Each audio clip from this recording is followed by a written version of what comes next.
Well,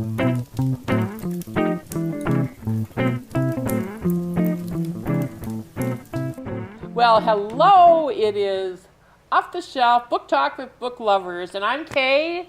And I'm Elizabeth. And we are here to tell you the good, the bad, and the ugly about what we've been reading.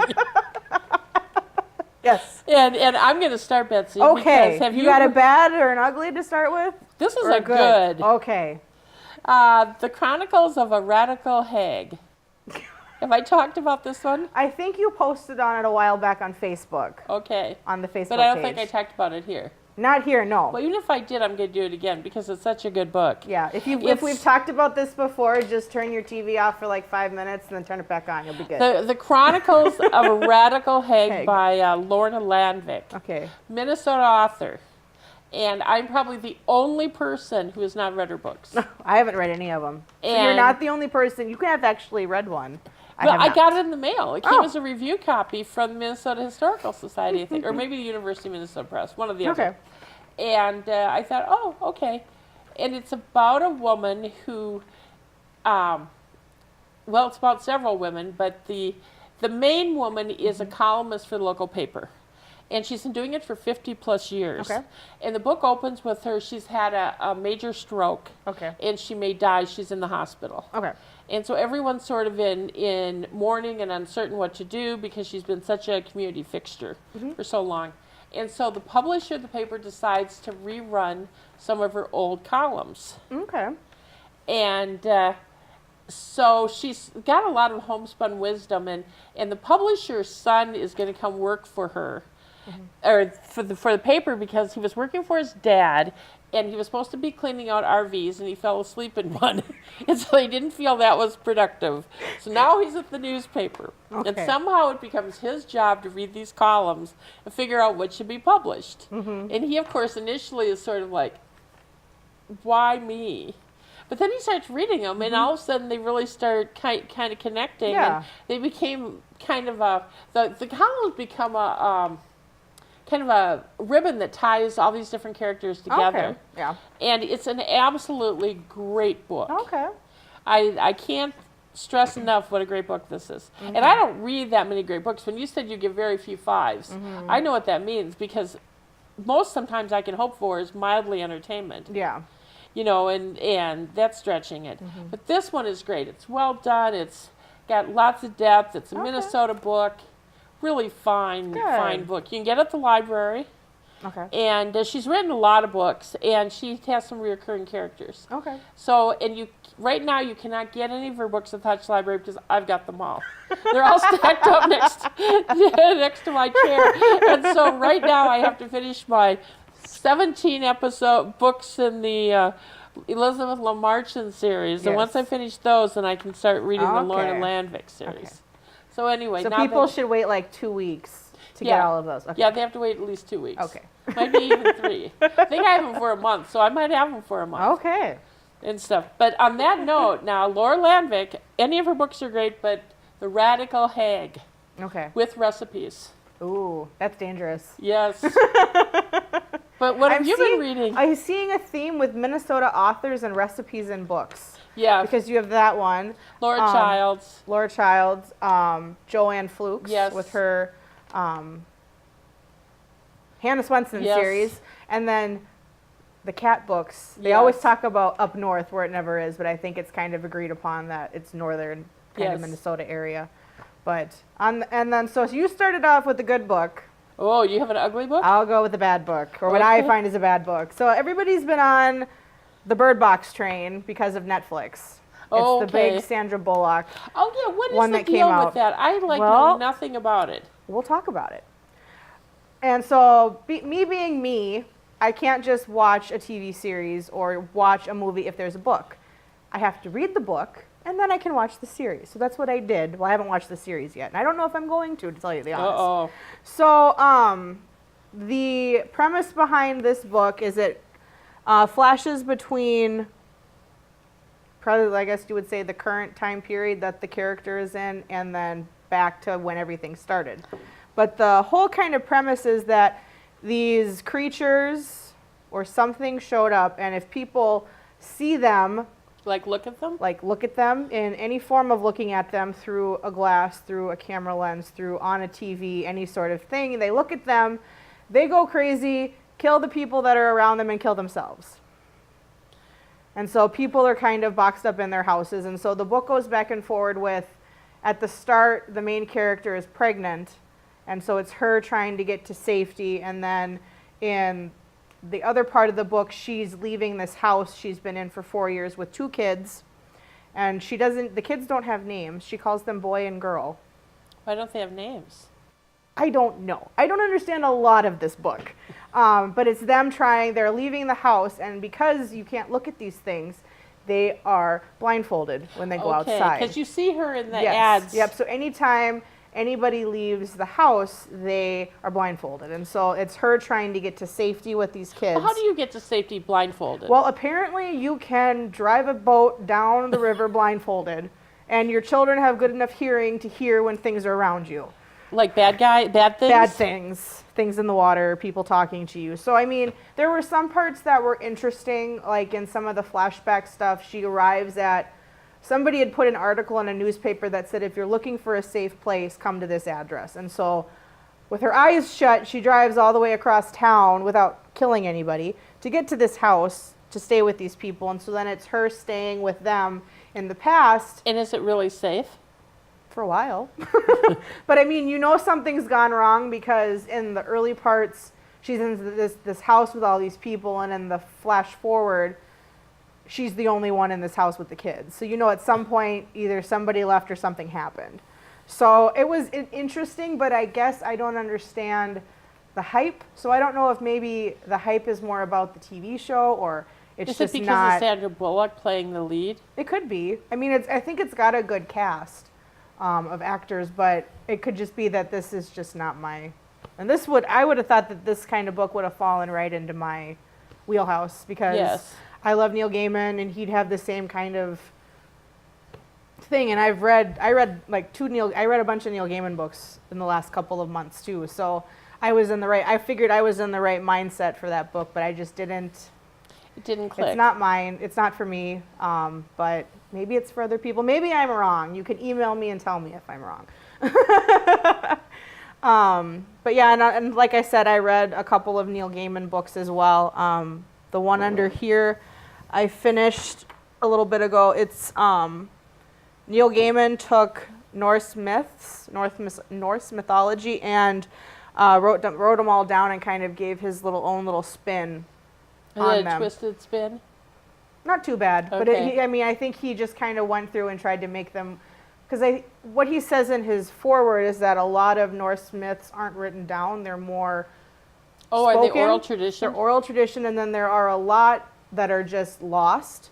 So, like, some of these will refer to people or like gods or whatever, and people don't know the story behind it anymore. So he'd kind of put it all into a book. So it was really interesting to read. I hadn't, and of course, with the big Marvel universe, we're all familiar with Thor and Loki, and so it's kind of fun to read those. And then he does a lot with the supernatural books. So the other book I read by him was called the Anansi Boys, which are 2 brothers who are the son of Anansi the spider, who's a man too. Neil Gaiman, don't ask me to explain it. But it's them they've never met before, and then they meet after their father dies. So it's them trying to. Are they spiders? They're men, but they're one's he's not so much a spider, it's supposed to be like Anansi's a god. He falls into that kind of mythology wheelhouse. But all of the gods in this book, they're called spider or tiger or lion or. Okay. Again, Neil Gaiman, don't ask me. I love him to death, though. He just has that great way of writing, and it's a good book. I'm not really explaining it very well, but it's just, there's supernatural aspects come in and wreck. So which one's their better, lives. the supernatural one or the Norse mythology? Supernatural or Norse mythology. I kind of think they're the same thing. But I really did enjoy the Norse mythology one. Anansi Boys was really good, but it's probably not my favorite Neil Gaiman. But I love Neil Gaiman. I'll read anything. He could read me the phone book and I would listen to it. So You are a fan. I am a fan, yes. Well, I have a list of books I want to read. How's that? What do you want to read? Well, I put in it to the library today. I want to read Save Me the Plums by Ruth Reichel. Okay. She's was a food writer and restaurant critic and became editor of Gourmet Magazine. Okay. And she took it to the top and wrote it to the bottom. Yeah. And she writes well. She's written several books, but this is her latest one, and I really want to read it. So, but of course, I'm not going too far out on a limb. I ordered it from the library. How's that library book wait list coming? You moving on it yet? I actually think I got it. Oh, good. I don't know. It's funny you say that because for some reason I think I got an email, but I don't know that it ever downloaded. So I've got to go back and check. And maybe it was for a different book. I'm not sure. Well, hopefully you'll finally have it. We can only hope, because it's a great book, because I did It sample. is a great book. It's a fantastic book. Yeah, it's about the burning of the Los Angeles Central Library. Yes. Yep. And the name of the book is just The Library Book. Who would burn a library? Well, you got to read the book to find out. I know, but it's just the very idea. Yeah, I know. And like when you're with that book, when you're listening to them describe the books burning and you're just like, books. Or when they talk about the amount of books that were destroyed or the things they lost, you're just like, oh my gosh, I was like, I had to put the book down and be like, oh my gosh, I think I'm going to die. I'm going to have a heart attack with the thought of books just being burned. Yeah, because I never throw books. No. I think I've only thrown one book away, but I have. I think the only time I've ever thrown a book away was when it finally fell apart beyond like Taping? I could either tape it or stick it back in its hardcover binding and it would just all kind of stay together. You could put a rubber band around it and call it good. Eventually it just... Yeah, I never throw books away. I always move them on. Like I'll donate them to the library or and stuff. But yeah, that's one that's highly recommended. That's a good book. Not an ugly book.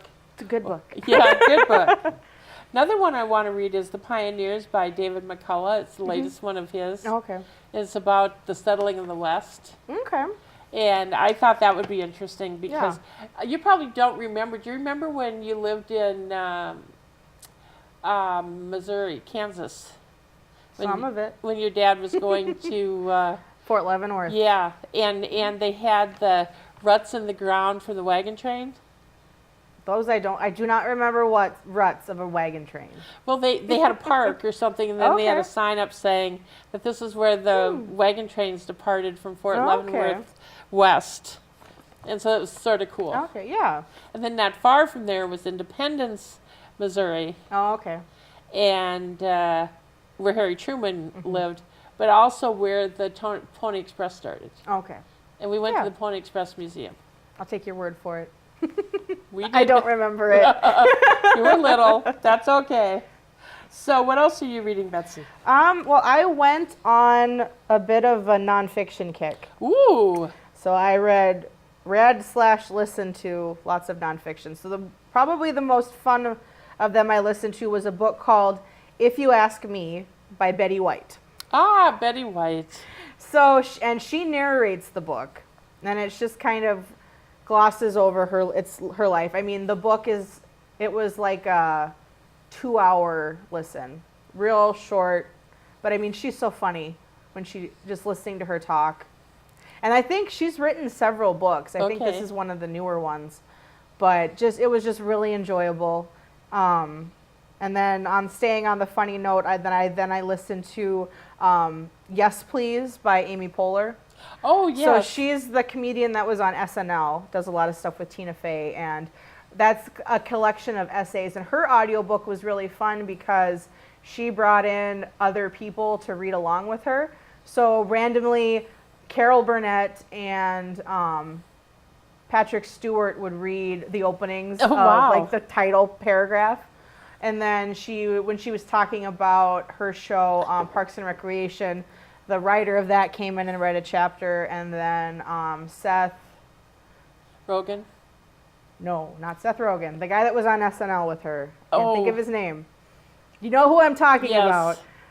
he reads a whole chapter about her book. And so, I mean, she covers everything from growing up with her family to the sketch comedy improv stuff she did, the movies, her life, like family life, and her friends. And it's just really fun to kind of listen to. And of course, Amy Poehler is just hilarious. So you can't help but laugh when you're listening to her talk. But yeah, it was really fun to kind of hear her talk about, like... So is she better than Betty White? I don't think anybody's better than Betty White. I mean, Betty White's just cute, and she's funny, and... Did you ever see that movie, Lake Placid, with Betty White? Yes, of course. I love Betty White, but I mean, the fact that Betty White's sitting on the end of a pier and telling somebody she's rooting for the crocodile. I'm rooting for the crocodile. I hope he eats all your friends whole. Yes. I mean, she's just kind of... Yeah, it's great. Yeah, she's awesome.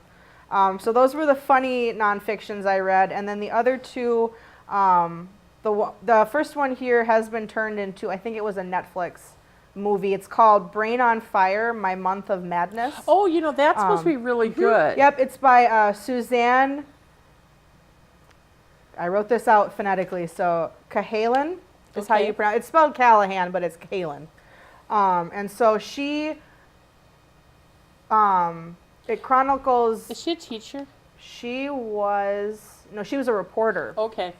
And she woke up one morning and thought she had a bed bug bite on her arm. And then from down there, she just sort of spiraled out with this mystery illness, and nothing, like all of her tests came back. She didn't have anything, but she was acting like she'd had a stroke. And she had some seizures, I think. And so she wound up on a floor. And so it just chronicles her kind of slow descent. And then at one point in the book, everything that happens to her for the next month, she has no memory of, and it's just what everybody has told her happens. And so it's just kind of seeing it come about and seeing what's actually wrong with her. But my sister had read this book, and she said when you're reading it, it's almost like you're going crazy with her, with how she's explaining what's going through her mind and everything that's happening. And listening to it, you almost, like, listening to it on audiobook was really intense, because you're hearing somebody talk about it, and it's almost like it's in your own mind, and so it kind of starts to mess with you a little bit. And it was just really interesting. But yeah, I guess you hate to say you enjoyed it when it's somebody suffering, but yeah, it was really good, really quick listen. I should say I didn't read it, but it was really good. I haven't watched the Netflix piece of it, but yeah, movie. But yeah, it was really good, and it's just kind of nuts, kind of crazy. It's just crazy. What'd she have? She had, it was swelling in her brain, but it's a very rare form that they had to finally go in and do a brain biopsy of a certain area, and I don't remember what it was, but it was some form of like encephalitis. Okay. But it's got a special name, and it wasn't one that they tested for regularly. And the only reason they finally figured out it was an infection was because they checked her spinal cord, they did a spinal tap, and she had too many white blood cells. Okay. So they knew she had an infection somewhere, and then they finally figured out it was in her brain. So, but I mean, did she recover? Yep, she did recover, but I mean, she regressed all the way down to like where she like wasn't talking full sentences, and like she couldn't, like she would randomly she would seize out, like her arms would lock out rigid, she couldn't walk. She, no sentences, no eye contact, not making any sense. And it was just, and it seems, and from the book, it was just a real quick kind of downward spiral. And then it just took one doctor coming in, and I mean, she's like, if it would have been, 10 years previous, and he wouldn't have made the discoveries he had with certain things, she wouldn't have gotten better. And there were people that did die from this, or people that they knew had it, and because they had heard her story, because she wrote an article, I think, for the paper she worked for. I think it was either a paper or a magazine, I don't remember which. And then that's how they knew to ask about it. Okay. So, yeah, it was really good. I really enjoyed it. I'm trying to do a better balance between nonfiction and fiction if I can. So, what was the name again? It is called Brain on Fire, My Month of Madness by Susanna Cahalan. I got it that time. Okay. Cahalan. Well, I want you to know that Dorothea Benton Frank has a new book out. Your favorite. She is one of my summer reads. And bless Dorothea, every summer she comes out with the Barn Burner. And last year it was by invitation about this crazy wedding. Did you read that? I didn't read it, no, but I remember you talking about it. This year it's called Queen Bee, and it's about a gal who raises bees. Oh. And apparently across the neighborhood, or neighbor across the street or something, in the Low Country in South Carolina, they're like Rear Window. They're watching and they're speculating on what's going on with these people. So I don't know. It looks good. I'm kind of looking forward to it. And then Ellen Hildebrand's got a new one coming out too. But this one I'm not too sure about. It's called Summer of '69, and it's her first historical novel. Now, it takes place in Nantucket, where all her books take place, or almost all of them. But I'm not sure if I want to do historical fiction with Ellen Hildebrand. Yeah. And stuff. So if I do that, it's a library book. Okay. Good to No know. commitment there. Okay. It's stuff. And so, there's a couple author... Did you go to William Kent Kruger when he was in Dassel? I did not. How did it go? Did you hear? I heard there was a really great turnout. The pictures on Facebook looked like it had a really great. Oh, good. Okay. It was actually at the History Center. It wasn't at the library. There is small, but it looked like they had a really nice turnout. Did Heather say how? Did she go? No, I didn't. Okay. We haven't talked about it. Her friend Heather works at the library. So if you stop in the Dassel Library, say hi to Heather. Yeah, that's right. Tell her Elizabeth sent you, and then she'll be like, what is Elizabeth doing? Yeah, why is she sending people to the Dassel Library? Well, I'm going to bring up that the Hutchinson Public Library has a couple of author events happening in June. Okay. And so one is with an author named Linda K. Dahlen, or Dahlen, D-A-H-L-E-N. And it's on 6 to 7 p.m. Wednesday, June 5th. Okay. And she's the author of the award-winning book, The Viking Priest. Okay. Now, I don't know what that's about, but it won some kind of big award. So, okay. Yeah, the title my brain goes like 12 different directions with that title all at once. Well, yeah, I should have gotten a little more info. Oh. And then on Thursday, June 20th, I think it is, a fellow named Arthur Norby, a sculptor, painter, and author will be there with his latest book and autobiography at 6:30. But they didn't list the name of the book. So I can't. I'm a little in the dark on that one with old Arthur Norby. So stay tuned. Yeah, if you're looking for things to do, those are a couple of things that are coming up.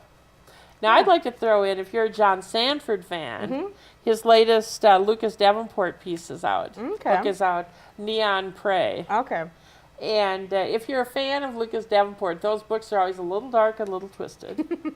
And so this one's about a serial killer, so I got to think about it. Yeah. If I'm going to go for it. And then in October, he's bringing out a book called Bloody Genius, and it's a Virgil Flowers book. Okay. And Virgil Flowers is sort of twisted, too, but not nearly as twisted as Lucas Davenport. So anyway, if you're looking for, if you're a John Sanford fan, those are two books. And the list at the library did not seem super long. Okay, well, or maybe I just jumped on it and it was okay. Yeah, but the only book I'm waiting for right now is the final book in the Caraval trilogy that I've talked about on the other shows. The final book came out in May, and I'm on hold for it. So I can't believe you didn't buy it, Betsy. Well, I didn't buy the other two. So if I buy the third book, then I got to buy the first two to have the complete set. Yeah, that's sort of weird. So I'm not going to buy it yet until I know it ends well to finish it. Yeah. I don't like having like one of a series and not all of them. Yeah. And I'm moving, so I need to limit the amount I'm spending on books until I have a bigger bookshelf. Yeah, that's true. That's true. Yeah, you need bigger bookshelves. Yes, definitely. What are you reading this summer? Check us out on Facebook or email or Instagram and let us know what you're up to. Maybe we'll find something new that we can check out. And until then, we'll see you next time. Good reading. Bye.